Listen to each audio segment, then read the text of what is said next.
Hello friends, the haunting story in Hindi में आप सभी का स्वागत है। तो कैसे हैं आप सब? मैं उम्मीद करती हूँ आप सब बहुत ही अच्छे होंगे। फ्रेंड्स, मेरे इस चैनल को आपके भरपूर प्यार और सपोर्ट की ज़रूरत है, तो आप मेरा चैनल सब्सक्राइब कीजिए और बेल आइकन प्रेस करना बिल्कुल भी ना भूलें, ताकि मेरी हर स्टोरी की नोटिफिकेशन आपको मिलती रहे। अब आते हैं अपने आज की स्टोरी पर। ये कहानी है उत्तर प्रदेश के मिर्ज़ापुर की। आज की कहानी दो दोस्तों की है जिनका नाम विनय और विराट था। विनय और विराट एक ही गांव के रहने वाले थे। दोनों बचपन के साथी थे और दोनों ही मध्यम वर्गीय परिवार से थे। दोनों एक अच्छी नौकरी की तलाश में भी थे। एक दिन विनय को शहर में एक अच्छी नौकरी मिल गई।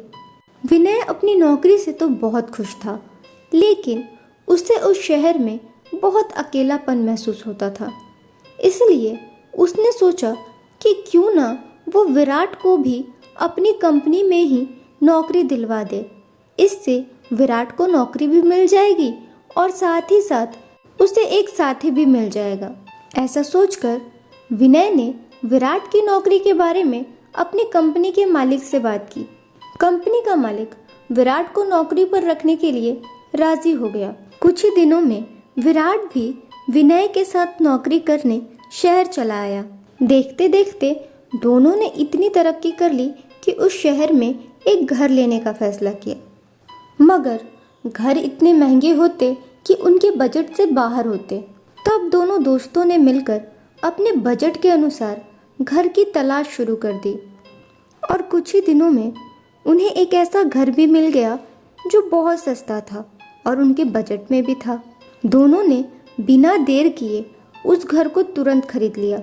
घर खरीदने के अगले ही महीने दोनों उस घर में शिफ्ट हो गए। घर में शिफ्ट होने के अगले ही दिन विराट का एक्सीडेंट हो गया, जिसमें विराट को काफ़ी चोटें आई थी, जिसके कारण डॉक्टर ने विराट को 6 महीने का रेस्ट लेने को कहा। अब विराट की नौकरी भी छूट गई थी। खैर, अब विराट घर में ही रेस्ट करता और विनय नौकरी पर जाता। एक शाम जब विराट अपने बेड पर सोया हुआ था तो उसे ऐसा लगा जैसे कोई उसके सिर पे अपना हाथ फेर रहा हो। विराट झट से उठकर बैठ गया और वो इधर उधर देखने लगा, मगर विराट को वहाँ कोई भी दिखाई नहीं दिया। विराट ने सोचा शायद उसने कोई सपना देखा है। उसी रात जब विनय ने खाना पकाया तो उस खाने से अजीब सी दुर्गंध आने लगी। वो बदबू इतनी तेज थी कि मजबूरन विनय को सारा खाना फेंकना पड़ा और विनय को दोबारा खाना पकाना पड़ा। अगली सुबह विनय नाश्ता बनाकर नहाने के लिए बाथरूम में चला गया। जब वो नहाकर किचन में गया तो वहाँ तो खाना था ही नहीं। विनय ने किचन में हर जगह देख लिया, मगर किचन तो ऐसे साफ था जैसे वहाँ कभी खाना पका ही ना हो। ये देखकर विनय बहुत हैरान हो गया और उसने विराट से जाकर पूछा, मगर विराट ने इस घटना की जानकारी से साफ साफ इनकार कर दिया, जिससे विनय के मन में यह शक उत्पन्न हो गया कि हो ना हो विराट ने ही सारा नाश्ता चट कर लिया है।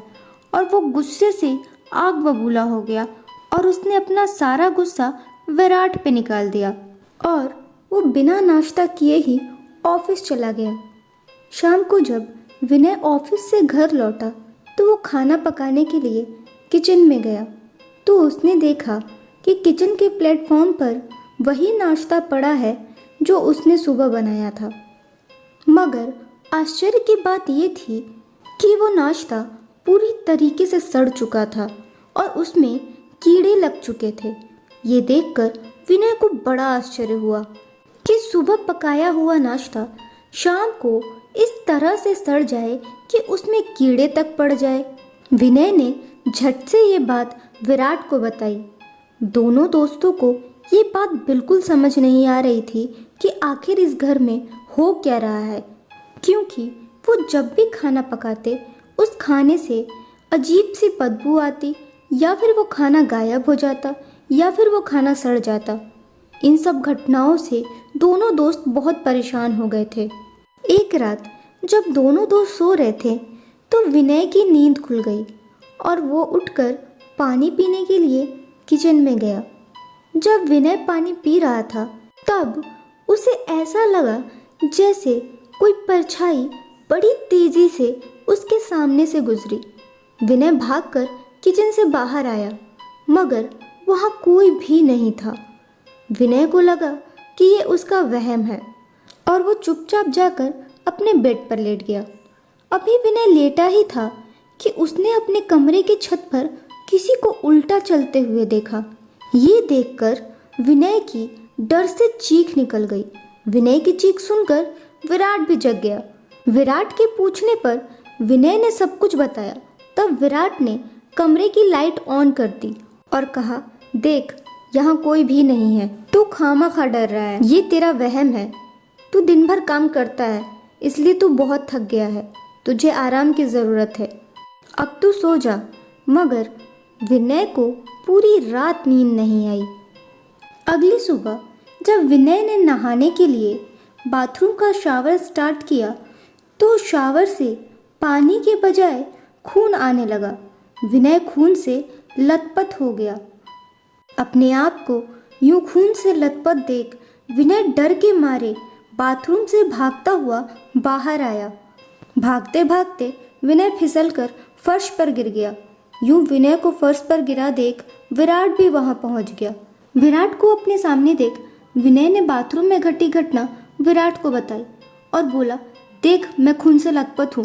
तब विराट ने विनय से कहा, खून? कहाँ है खून? तू पानी से लथपथ है, ना ही कि खून से। तुझे क्या हो गया है विनय? तू आजकल कैसी बहकी बहकी बातें करता है।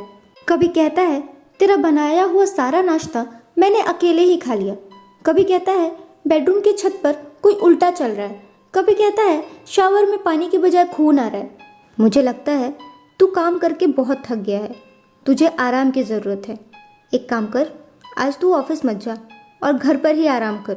विराट की बातें सुनकर विनय को भी ऐसा ही लगा कि शायद विराट सही कह रहा है। विनय ने घर पर रुककर आराम करने का फैसला किया और उसने कुछ दिनों की छुट्टी ले ली। एक रात जब विराट और विनय बहुत गहरी नींद में थे तो किसी चीज़ के गिरने की आवाज़ से दोनों की नींद खुल गई। जब दोनों ने उठकर देखा तो वहाँ कुछ भी नहीं था, लेकिन उन्हें किसी के रोने की आवाज़ आ रही थी। तभी दोनों उस आवाज़ का पीछा करते करते घर के छत पर जा पहुँचे। वहाँ दोनों ने एक लड़की को देखा जो बैठकर रो रही थी। तब विराट ने उस लड़की से पूछा, तुम कौन हो और तुम यहाँ कैसे आई? तुम हमारे छत पर क्या कर रही हो? ये सब सुनकर वो लड़की ज़ोर ज़ोर से रोने लगी।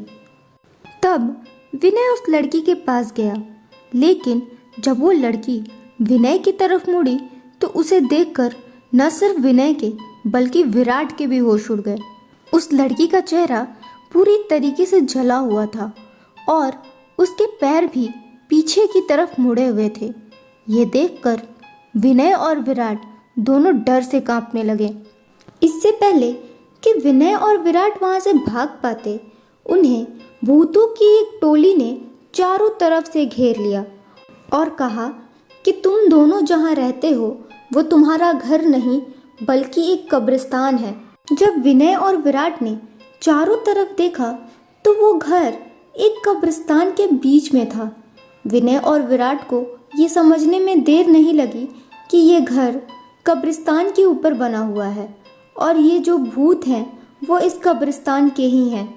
तभी उन भूतों में से एक भूत ने विनय और विराट को हवा में उठा दिया और वहीं उसी कब्रिस्तान में जिंदा दफन कर दिया। विनय और विराट की मृत्यु के बाद वो घर भी खुद ब खुद मलबे में तब्दील हो गया। इस घटना के बाद जब भी वहाँ किसी ने घर बनाने की कोशिश की है वो घर खुद ब खुद टूटकर मलबे में तब्दील हो जाता है। ये थी आज की स्टोरी। आपको आज की स्टोरी कैसी लगी हमें कमेंट्स में ज़रूर बताइएगा। फ्रेंड्स, अगर आपके पास भी कोई ऐसी इंटरेस्टिंग स्टोरी या फिर कोई ऐसा एक्सपीरियंस रहा है जो आप हमारे साथ शेयर करना चाहते हैं तो आप अपनी स्टोरी हमें हमारी मेल आईडी पर लिख भेजिए, जिसकी डिटेल्स डिस्क्रिप्शन में है। हमें जिसकी भी स्टोरी इंटरेस्टिंग लगेगी उसे हम अपने व्यूवर्स को ज़रूर सुनाएंगे। अब मैं मिलूंगी आपसे अगली स्टोरी में। तब तक के लिए अपना ख्याल रखें और कोरोना से बचने के लिए ज़्यादा से ज़्यादा समय अपने घर में ही रहें। Thank you.